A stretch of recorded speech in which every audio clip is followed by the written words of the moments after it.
ஓம் சிவாய. வணக்கம் நேயர்களே, ஸ்பிரிச்சுவல் டிவி நேயர்களுக்கு லக்ஷ்மணான அன்பு வணக்கங்கள். இப்போ நம்ம பார்க்க போகிறது வார ராசி பலன். 8ஆம் தேதியிலேருந்து 14ஆம் தேதி வரை எப்படி இருக்க போதான்னு பார்க்க போகிறோம். எப்போதுமே சொல்கிறதாங்க, லக்னத்துக்கு பாருங்கள்.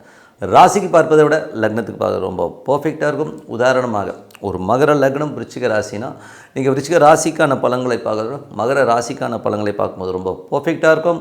முதல்ல வர்றது பொது பலன்கள், அதுக்கப்புறம் தசாபுக்தி பலன்கள். உங்கள் ஜனனகால ஜாதகத்தில் என்ன தசாபுக்தி அந்தரங்கள் வருதோ அதை மிங்கிள் பண்ணி பாருங்கள், ரொம்ப பர்ஃபெக்டாக இருக்கும். வீடியோட எண்டில் டிப் ஆஃப் த வீக் இருக்குது, மறக்காமல் பாருங்கள். மீனராசி. மீனராசிக்கு வந்து பார்த்திங்கன்னா உங்களுக்கு ராசி அதிபதி குரு வந்து பார்த்திங்கன்னா உங்களுக்கு வந்து 10ஆம் அதிபதி 4ல் வக்கரமாக இருக்கும்போது கொஞ்சம் சோம்பேறித்தனம் அதிகமாக இருக்கும். ஏன்னா வக்கரமாக இருக்கும்போது அப்புறம் பார்த்துக்கலாம் என்ன இருக்குது அப்படிங்கிற மாதிரி ஒரு அசால்ட்னஸ் இருக்கும். ஸோ அந்த மாதிரி விஷயங்களை கொஞ்சம் கேர்ஃபுல்லாக இருந்துக்குங்க. 2 மற்றும் 9ஆம் அதிபதியான செவ்வாய் 10ல் இருக்கும்பொழுது குடும்பத்துக்காக நிறைய பிரயாணம் பண்ணுறது, ஒரு பெரிய பண வரவுக்கான ஒரு பிரயாணங்களை கண்டிப்பாக ஏற்படுத்துங்க. ஸோ அதுக்கப்புறம் பார்க்கும்போது உங்களது 3 8ஆம் அதிபதியான சுக்கிரன் 3 8ஆம் அதிபதி சுக்கிரன் வந்து இப்போ வந்து 9ல் இருக்கும்போது கொஞ்சம் அப்பாவோட உடல்நலம் சம்மந்தமான விஷயங்கள், ஒரு ஸ்ட்ரெஸ்ஸஸ் டென்ஷன்ஸ் இருக்கும். அதே மாதிரி வெளிநாட்டில் இருக்கவங்களுக்கு வந்து ஒரு சின்ன டென்ஷனோ ஸ்ட்ரெஸ்ஸஸோ நல்லாது இப்படி இருக்கேங்கிற மாதிரி சூழ்நிலை கண்டிப்பாக ஏற்படுத்துங்க. ஸோ அதனால் கொஞ்சம் பிரயாணங்களை இப்போலாம் வந்து கொஞ்சம் கேர்ஃபுல்லாக வந்து டாக்குமெண்ட் இதெல்லாமே கேர் பண்ணி எடுத்துகிட்டு போகும்போதெல்லாம் வந்து கொஞ்சம் கேர்ஃபுல்லாக எடுத்துக்கோங்க. 4 மற்றும் 7ஆம் அதிபதியான புதன் வந்து 9ல் இருக்கும்போது நிறைய பிரயாணங்கள், நல்ல பிரயாணங்கள், நல்ல ஏற்றங்கள் வர்றதுக்கான வாய்ப்பு இருக்குது. பட் இருந்தாலும் தாயார் மற்றும் மனைவி சார்ந்த உறவுகளால் ஒரு சின்ன பிடிவாதம் இருக்கும். வெளியில் காட்டிக்க மாட்டாங்க, உள்ளுக்குள்ளே ஒரு பிடிவாதமாக இருக்கிற ஒரு ஃபீலை கண்டிப்பாக ஏற்படுத்தும். 5ஆம் அதிபதியான சந்திரன் வந்து சிறப்பான விஷயம், குழந்தைகளோட வளர்ச்சி, குழந்தைகளோட ஏற்றங்கள்லாம் அற்புதமாக இருக்கும். கலைஞர்களுக்கு வந்து நல்ல வரவு, நல்ல ஒரு வருமானங்கள் வர்றதுக்கான வாய்ப்புகளும் அற்புதமாக இருக்குங்க. 6ஆம் அதிபதியான சூரியன் 6ஆம் அதிபதியான சூரியன் வந்து 9ல் இருக்கும்போது நிறைய பிரயாணங்கள், நிறைய ட்ராவல் பண்ணுறமான விஷயங்களே கொடுத்துரும். அது மட்டும் இல்லாமல் அப்பாவுடைய உடல்நலம் சம்மந்தமான விஷயங்கள் சில பேருக்கு வந்து ஒரு ஸ்ட்ரெஸ்ஸோ டென்ஷன்ஸோ வரலாம். ஸோ அதெல்லாம் வந்து கொஞ்சம் கேர்ஃபுல்லாக பார்த்துக்கணும். அதுக்கப்புறம் பார்க்கும்போது உங்களுடைய 7ஆம் அதிபதி. 7ஆம் அதிபதியான புதன் வந்து 9ல் இருக்கும்போது நிறைய பிரயாணங்கள், பார்ட்னர்ஷிப் சம்மந்தமான வியாபார ரீதியான விஷயங்கள், நிறைய பிரயாணங்கள் பண்ணுறமான விஷயங்களை ஏற்படுத்தும். அது மட்டும் இல்லாமல் கணவன் மனைவி சில பேர் வந்து வெளியில் ஊர் போகிறதுக்கான ட்ராவலும் கண்டிப்பாக நடக்கிறதுக்கான வாய்ப்பு ரொம்ப அற்புதமாக இருக்குது. அதுக்கப்புறம் பார்க்கும்போது உங்களுடைய 8ஆம் அதிபதி 9ல் இருக்கும்போது பிரயாணங்களில் கொஞ்சம் கவனமாக இருக்கணும். தந்தையோட உடல்நலம் சம்மந்தமான விஷயங்களில் கொஞ்சம் கவனமாக இருக்கணும். டாக்குமெண்ட் எங்கன்னா ஃபாரின் கண்ட்ரி போகிறீங்கன்னா டாக்குமெண்ட்டோ விசா இந்த மாதிரி விஷயங்கள் பேப்பர்ஸ்லாம் வந்து கொஞ்சம் கேர்ஃபுல்லாக வச்சுக்கிறது ரொம்ப ரொம்ப நல்லது. அதுக்கப்புறம் பார்க்கும்போது உங்களுக்கு 9ஆம் அதிபதியான செவ்வாய் வந்து 10ல் இருக்கும்போது அப்போடைய விஷயங்களும் வெளிநாட்டில் இருக்கிறவங்களுக்கு வருமானங்களுக்கு எந்த குறையும் இருக்காது. பட் இருந்தாலும் லீகல் சம்மந்தமான விஷயங்களை மட்டும் கொஞ்சம் கேர்ஃபுல்லாக இருந்துக்கணும். தொழில் ரீதியான விஷயங்களை, டாக்ஸேஷன் சம்மந்தமான விஷயம் கொஞ்சம் கேர்ஃபுல்லாக இருந்துக்கிறது. டாக்குமெண்டேஷன் சம்மந்தமான விஷயம் ரொம்ப ரொம்ப கேர்ஃபுல்லாக இருக்கணும். 10ஆம் அதிபதி வந்து 4ல் இருக்கும்போது தொழில் ரீதியான விஷயம் நல்ல ஏற்றங்கள் இருந்தாலும் கொஞ்சம் ஸ்லோ டவுனாக நடக்கிற மாதிரி ஃபீல் இருக்கும். ஏன்னா வந்து குரு வக்கரமாக இருக்கனால அந்த ஒரு சூழ்நிலை ஏற்படுத்தும். நம்ம நினச்ச வேகத்துக்கு போகலே அப்படிங்கிற எண்ணங்களை எல்லாம் கண்டிப்பாக ஏற்படுத்தும். 11ஆம் அதிபதியான சனி வந்து பார்த்திங்கன்னா உங்களுக்கு ராசியில் பெரிய லாபங்களை நோக்கி உங்கள் எண்ணங்கள் சொல்லும், ஏதாச்சும் பெருசாக பண்ணணும். பட் இருந்தாலும் என்ன தான் நம்ம ஆக்ஷன் எடுத்தாலும் ரிசல்ட் வந்து ஸ்லோவாக வர மாதிரி ஃபீலிங் கண்டிப்பாக கொடுக்கும். ஆனால் இன்னும் கொஞ்சம் நாளில், ஒரு வாரம் 10 நாளுக்கு அப்புறம் எல்லாமே மாறுறதுக்கான வாய்ப்பு ரொம்ப அற்புதமாக இருக்குது. ஸோ இதுவரை பார்த்த பொது பலன்களை இப்போ பார்க்கும்போது தசாபுக்தி பலன்கள். மீன லக்னமாக இருந்து சூரியன் தசாபுக்தி.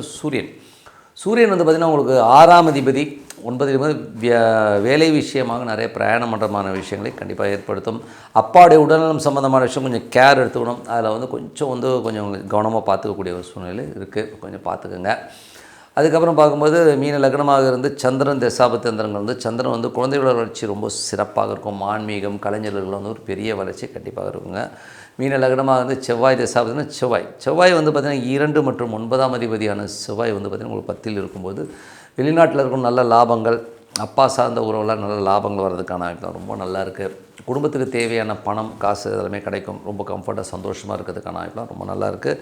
மீன லக்னமாக வந்து ராகு தசாபதி. ராகு 12ல் இருக்கும்போது தூக்கம் இருக்குது. எதாவது பெருசாக பண்ணணும், என்னங்க பண்ணுறதுன்னு சொல்லி சில பேர் நைட்டெல்லாம் தூங்காமல் உட்காந்து ஒரு வேலை பண்ணுவீங்க.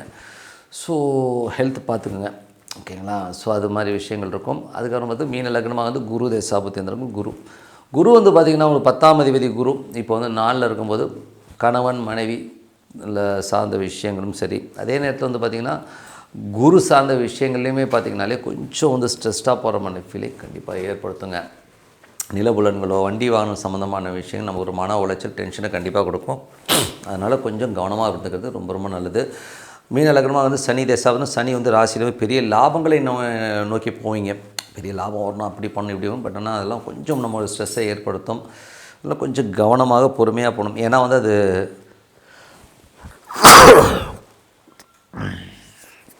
கட் பண்ணிக்கலாமா? அப்படி போகலாம்ல? ஓகே.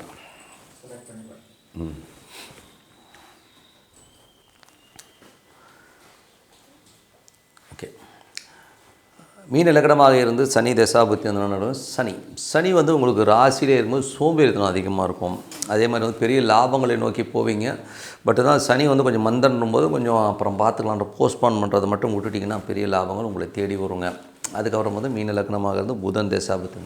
புதன் வந்து பார்த்திங்கன்னா 4 7ஆம் அதிபதி. ஸோ 4 7ஆம் அதிபதி வந்து பார்த்திங்கன்னா உங்களுக்கு வந்து இப்போ 9ல் இருக்கும்போது நிறைய பிரயாணங்கள், கணவன் மனைவி தாயாரோட ஒரு நிறைய பிரயாணம் பண்ணுற மாதிரி சூழ்நிலை ஏற்படுத்தும். அதே நேரத்தில் வந்து பார்த்தீங்கன்னா தாயாரோட உடல்நலம் சம்மந்தமான விஷயம் கொஞ்சம் கேர்ஃபுல்லாக எடுத்துக்கணும்.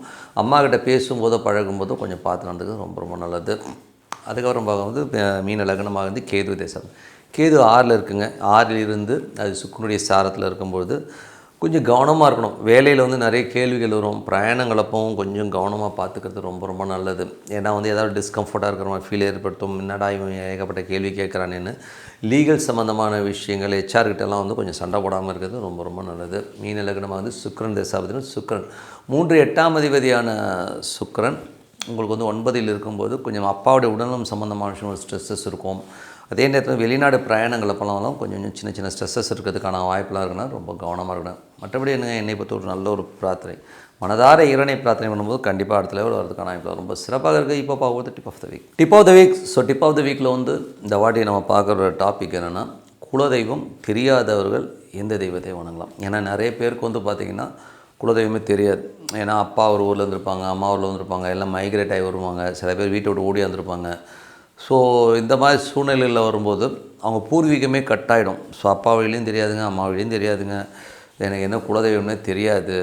ஆனால் எனக்கு குலதெய்வம் வந்து கும்பிட்டா நல்லதுன்னு சொல்கிறாங்க, என் ஜாதகத்தை குலதெய்வத்தை போய் பாருங்கன்னு சொல்கிறாங்க, ஆனால் என்னால் முடியலைங்க அப்படின்னு சொல்கிறவங்க எந்த தெய்வத்தை வணங்குறதுனால நமக்கு வந்து அந்த குலதெய்வம்க்கான பலன் கிடைக்கும் அப்படிங்கிறத இப்போ இதில் பார்க்க போகிறோம்.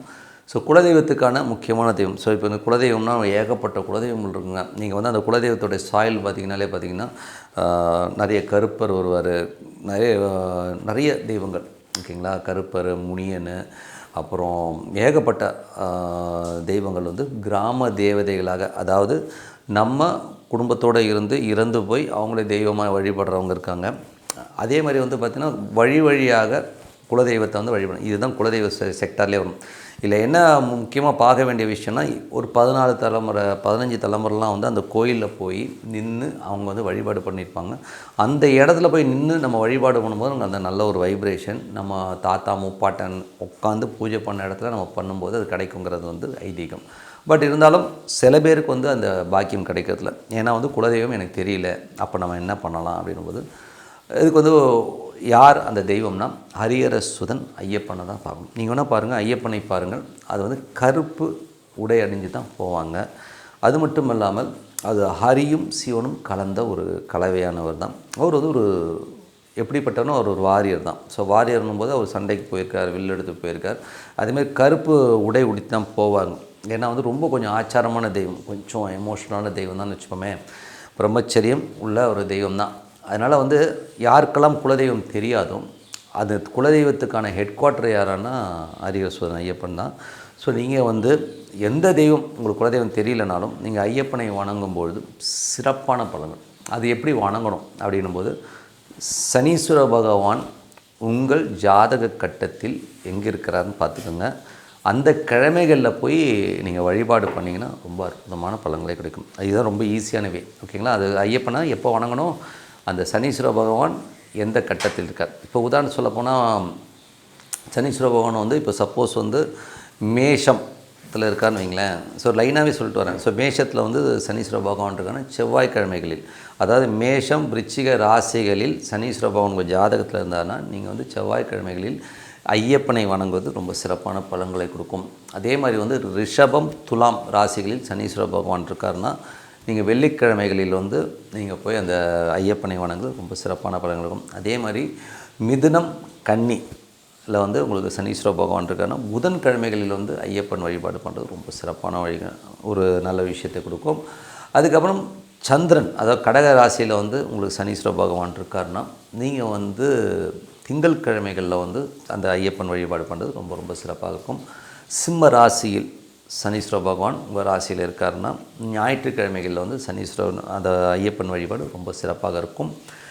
அதே மாதிரி உங்களுக்கு வந்து தனுசு மற்றும் மீன ராசிகளில் சனீஸ்வர பகவான் இருக்குன்னா வியாழக்கிழமைகளில் வந்து நீங்கள் போய் வந்து சனீஸ்வர பகவானை வழிபாடு பண்ணுறது ரொம்ப ரொம்ப சிறப்பாக இருக்கும்.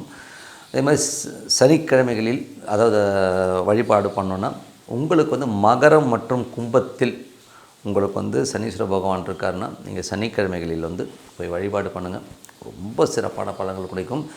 ஸோ இது வந்து அந்த ராசியில் இருக்கிற சனி உங்களுடைய ஜாதகத்தில் எங்கே இருக்கிறாரோ அதை வந்து நம்ம சொல்லியிருக்கோம். நீங்கள் அதை பாயிண்ட் அவுட் பண்ணி பாருங்கள், ரொம்ப அற்புதமான பலன்கள். நீங்கள் குலதெய்வத்தை நீங்கள் போய் வழிபட்டு பண்ணுற அந்த ஒரு பலன் கண்டிப்பாக கிடைக்கும். அது மட்டும் இல்லாமல் அந்த தெய்வத்தை வணங்குறதுல பௌர்ணமி காலங்களிலும் அமாவாசை காலமும் உங்கள் குலதெய்வம் என்னவனா இருக்கட்டும் ஐயப்பனை நினச்சிட்டு வணங்குங்க. வீட்டில் அற்புதமான பலன்களை தேடி வரும். குலதெய்வத்திற்கான அனைத்து பலன்களும் உங்களுக்கு கிடைக்க வாழ்த்துக்கள் சொல்லிட்டு உங்களிடம் விடைபெறுவது உங்கள் லக்ஷ்மி நாராயணன். நன்றி, வணக்கம்.